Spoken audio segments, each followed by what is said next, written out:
Hello everyone, welcome to my channel alpha knowledge box. हम पढ़ रहे हैं क्लास 7th एनसीईआरटी साइंस का chapter first nutrition in plants. इस वीडियो में आज हम एमसीक्यूज क्वेश्चन यानी क्विज करने वाले हैं and this is the part 6 and last video of this chapter. अगर अभी तक आपने इस चैप्टर की part 1, part 2, part 3, part 4 and part 5 videos को नहीं देखा है तो उसकी लिंक आपको इसी वीडियो के डिस्क्रिप्शन बॉक्स में मिल जाएगी या फिर चैनल के प्लेलिस्ट क्लास 7th साइंस से आप इन वीडियोस को देख सकते हैं। चलिए क्विज को स्टार्ट करते हैं। सबसे पहले आपको एक कॉपी और एक पेन लेकर के बैठना है, क्वेश्चन को सुनना है, रीड करना है। उसमें दिए गए ऑप्शंस में से जो भी ऑप्शन आपको करेक्ट लग रहा है उसे अपनी कॉपी में नोट डाउन करना है, बताए गए करेक्ट आंसर से मैच करना है। ये काम आपको वीडियो के लास्ट क्वेश्चन तक करना है और अंत में ये देखना है कि आपके कितने क्वेश्चंस सही हैं। अगर सभी क्वेश्चंस करेक्ट हैं तो वेरी गुड, यानी आपका चैप्टर पूरी तरह से प्रिपेयर है। अगर क्वेश्चन सही नहीं हैं तो आपको इस चैप्टर की वीडियोस को देखना है या फिर अपने बुक से चैप्टर को अच्छी तरह से रीड करना है। चलिए वीडियो को स्टार्ट करते हैं। Question number 1, substances that are needed by our body for proper growth and healthy body functions. नीचे दिए गए ऑप्शंस में से आपको ये बताना है कि वो सब्सटेंसेस कौन सा है जो कि आपकी बॉडी की प्रॉपर ग्रोथ के लिए आवश्यक है और हेल्दी बॉडी फंक्शंस के लिए आवश्यक है। Option A food, option B water, option C nutrients and option D is nutrition. आपको करेक्ट आंसर सेलेक्ट करने के लिए 5 सेकेंड दिए जाएंगे।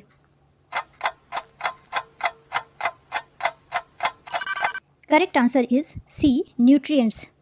Second question, which of the following is are nutrients. नीचे दिए गए ऑप्शंस में से कौन सा न्यूट्रिएंट्स है या कौन से न्यूट्रिएंट्स हैं। First option is carbohydrate, second protein, third fat and fourth is all of above. Correct answer is D, all of the above. Question number 3, the tiny pores present on the surface of the leaves are known as।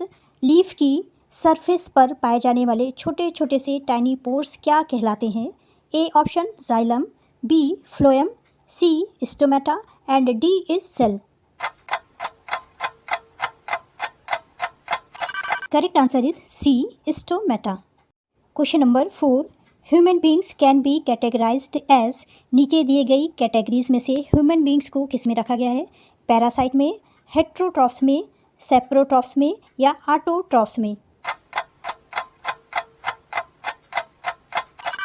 Correct answer is B heterotrophs. Question number 5, fungi is a. Fungi parasite है, autotroph है, saprotroph है या insectivore. Correct answer is C saprotroph. Question number 6, human beings get food from. Human beings अपना food कहाँ से लेता है। Plant से, एनिमल से, नाइदर ए और बी, यानी ना तो प्लांट से ना ही एनिमल से, and D both A and B. Correct answer is D both A and B, यानी प्लांट्स और एनिमल्स दोनों से लेता है। Question number 7, which part of plant is called food factory. Plant के किस पार्ट को फूड फैक्ट्री कहते हैं। A fruit, B seed, C leaves and D is flower. Correct answer is C leaves. Question number 8, the green pigment that is present in the leaves are called. Leaf में present green pigment को क्या कहते हैं। Number A haemoglobin, number B globulin, number C albumin and number D is chlorophyll. Correct answer is D chlorophyll. Question number 9, which of the following is an insectivorous plant. नीचे दिए गए plants में से कौन सा प्लांट इंसेक्टिवोरस है, यानी insects को एज अ फूड लेता है। A pitcher plant, B cuscuta, C algae and D is lichens. Correct answer is A pitcher plant. Question number 10, the organism which prepare their own food are known as. ऐसे organism जो अपना food स्वयं बनाते हैं, खुद बनाते हैं, वो कहलाते हैं सेप्रोट्रॉप्स, ऑटोट्रॉफ्स, हेटेरोट्रॉफ्स या फिर none of these? Correct answer is B, autotrophs. Question number 11, photosynthesis will not occurs in leaves in the absence of? किसकी एब्सेंस में लीफ में फोटोसिंथेसिस नहीं होती है? First guard cell, second chlorophyll, third vacuoles and fourth is space between cells. Correct answer is B, chlorophyll, क्योंकि chlorophyll ही sunlight को capture करता है जिससे एनर्जी मिलती है और फूड की सिंथेसिस होती है। Question number 12, the raw material used for photosynthesis are? Photosynthesis में यूज़ होने वाला रॉ मटेरियल क्या है? A, carbon dioxide, oxygen and hydrogen, B, carbon dioxide, water, C, nitrogen, water and D, oxygen and water. Correct answer is B, carbon dioxide and water. Carbon dioxide को air से stomata के द्वारा लिया जाता है और वाटर को roots के द्वारा एब्सॉर्ब किया जाता है। Question number 13, the process by which green plants prepare their own food in the presence of sunlight is called?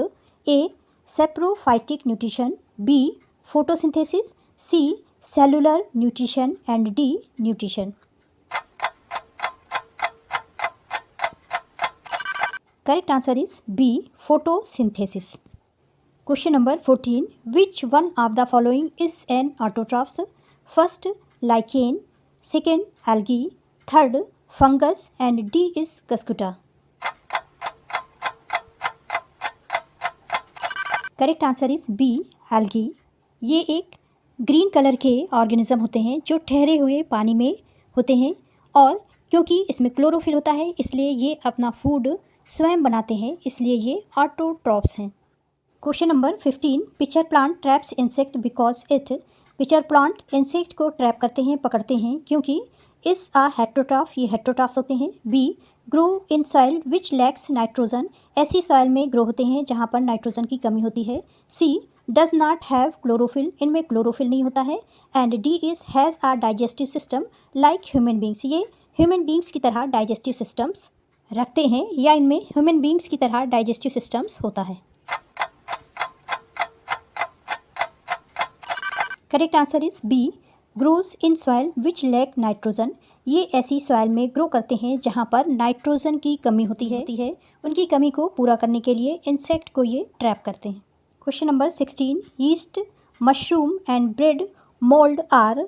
A, autotrophic, B, insectivorous, C, saprotrophic and D is parasitic. Correct answer is C, saprotrophic. Question number 17, when two organisms are good friends and live together and they benefit each other, such an association of organism is termed as? जब दो organism friends होते हैं और एक साथ रहते हैं जिससे उन दोनों को एक दूसरे से फ़ायदा होता है, बेनिफिशियल होते हैं दोनों एक दूसरे के लिए, तो इस तरह के एसोसिएशन को क्या कहते हैं? Number A, saprophytes, number B, parasite, number C, autotroph या number D, symbiosis. Correct answer is D, symbiosis. Question number 18, plants take in carbon dioxide from the atmosphere generally through? A, flower, B, stem, C, root and D, leaves. Correct answer is D, leaves. Leaf के निचली surface पर stomata होता है जिससे carbon dioxide को plant atmosphere से लेता है। Question number 19, photosynthesis occurs only in? Photosynthesis होती है केवल ग्रीन प्लांट्स में, फंगी में, ऑल प्लांट्स में या एक्वेटिक प्लांट्स में? फोटोसिंथेसिस क्लोरोफिल की प्रेजेंस में होती है यानी ग्रीन पिगमेंट की प्रेजेंट में, इसलिए करेक्ट आंसर है A, green plant. Question number 20, opening and closing of stomata is controlled by? Stomata को ओपन करने का और क्लोज करने का काम कौन करता है यानी उसे कंट्रोल कौन करता है? Number A, nucleus, number B, accessory cells, number C, stoma and number D is guard cell. Correct answer is D, guard cell. Question number 21. Which material is not required for photosynthesis? Photosynthesis के लिए कौन सा material required नहीं है? Water, carbon dioxide, chlorophyll या फिर oxygen?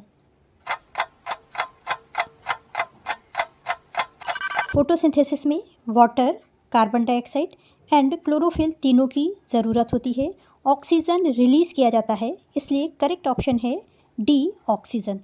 Question number 23. Pitcher plant is an example of? Pitcher plant example है autotroph का, हेट्रोट्रॉफ का, सेप्रोट्रॉफ का या फिर पार्शियल हेट्रोट्रॉफ का? Correct answer is D, partial heterotroph का, क्योंकि इसमें फोटोसिंथेसिस भी होती है और ये इंसेक्ट्स को भी ट्रैप करता है अपने फूड के लिए। Question number 24. Which one of the following is a parasite? A lichens, B algae, C cuscuta and D is fungus? Correct answer is C, cuscuta. Question number 25. Fungi can grow on? A pickles, B leather and clothes, C dead and decaying matters and D all of these? Correct answer is D, all of these. Question number 26. Leaves are the food factory of plants? Leaves plant की food factory हैं, but how does cactus, desert plant carry out photosynthesis? लेकिन cactus जिसमें कि leaves नहीं होती हैं, वो photosynthesis की प्रोसेस को कैसे परफॉर्म करता है? ऑप्शन ए रूट द्वारा, ऑप्शन बी स्पाइंस द्वारा, ऑप्शन सी स्टेम द्वारा या ऑप्शन डी ग्रीन लीव्स के द्वारा? कैक्टस प्लांट की लीफ स्पाइंस में यानी कांटों में कन्वर्ट हो जाती हैं और इसका स्टेम लीफ जैसे स्ट्रक्चर में कन्वर्ट हो जाता है, मॉडिफाई हो जाता है और स्टेम के द्वारा ही फोटोसिंथेसिस की प्रोसेस परफॉर्म की जाती है, इसलिए करेक्ट आंसर है stem. Question number 27. Which gas is given out by plant at the time of photosynthesis? Photosynthesis के दौरान प्लांट के द्वारा कौन सी गैस रिलीज़ की जाती है? A nitrogen, B carbon dioxide, C oxygen and D ammonia? Correct answer is C, oxygen. Question number 28. Mode of taking food by an organism and its utilization is called? किसी organism के द्वारा food को लेना और उसे utilise करना क्या कहलाता है? A synthesis, B nutrition, C photosynthesis and D is nutrients? Correct answer is B, nutrition. Next question is 29. The dash is ultimate source of energy for all living organism. A plant, B food, C sun and D is nutrients. Correct answer is A, plant is ultimate source of energy. Question number 13. The bodies of living organism are made of tiny units called? Living organism की bodies छोटे छोटे से tiny unit से मिलकर के बनी होती है, उसे कहते हैं ऑर्गन्स, स्टोमेटा, सेल्स या फिर tissues? Correct answer is cells. Question number 31. The cell is enclosed by a thin outer boundary called the dash membranes? Cell के चारों तरफ एक पतली सी आउटर बाउंड्री होती है, जिसे कौन सी मेम्ब्रेन कहते हैं? न्यूक्लियस, टिश्यू, सेल मेम्ब्रेन या फिर cytoplasm? Correct answer is cell membrane. Question number 32. What is the centrally located spherical structure in the cell called? Cell के अंदर एक स्फेरिकल स्ट्रक्चर होता है, जिसे क्या कहते हैं? Number A nucleus, number B tissue, number C cells and number D is cytoplasm? Correct answer है nucleus. Question number 13. The nucleus is surrounded by a jelly like structure called? Nucleus एक jelly जैसे structure से घिरा हुआ होता है, उसे कहते हैं A cytoplasm, B chlorophyll, C juice और D saliva? Correct answer is A cytoplasm. Question number 34. Who named the nucleus? Nucleus name किसने दिया? चार्ल्स डार्विन ने, लुइस पास्चर ने, जेम्स डी वॉटसन ने या फिर रॉबर्ट ब्राउन ने? Correct answer is D, Robert brown. यहाँ पर यह भी क्वेश्चन हो सकता है कि न्यूक्लियस की खोज किसने दी, तो आप आंसर लिखेंगे रॉबर्ट ब्राउन, क्योंकि रॉबर्ट ब्राउन ने ही ये पता लगाया था कि सेल के अंदर न्यूक्लियस होते हैं। इस फिगर को अगर आप अच्छी तरह से समझ लें तो क्वेश्चन नंबर 30 से क्वेश्चन नंबर 33 के आंसर आप बड़ी आसानी से दे सकते हैं। ये सेल का स्ट्रक्चर है। इसमें यहाँ पर सेंट्रल में स्फेरिकल स्ट्रक्चर न्यूक्लियस है। इसके चारों तरफ भरा हुआ जेली जैसा लिक्विड जो है उसे साइटोप्लाज्म कहते हैं, और इसके चारों तरफ की ये जो मेम्ब्रेन है इसे सेल मेम्ब्रेन कहते हैं। This is the last question of the video. I think आपने सभी क्वेश्चंस के आंसर लिख लिए होंगे। जितने भी क्वेश्चंस आपके करेक्ट हैं उन्हें कमेंट सेक्शन में लिख करके बताइए, और अगर रॉन्ग हैं तो अच्छी तरह से चैप्टर की प्रिपरेशन करिए। Thanks for watching. अगर आपको ये वीडियो अच्छी लगी हो तो मेरे चैनल को लाइक, शेयर एंड सब्सक्राइब करें।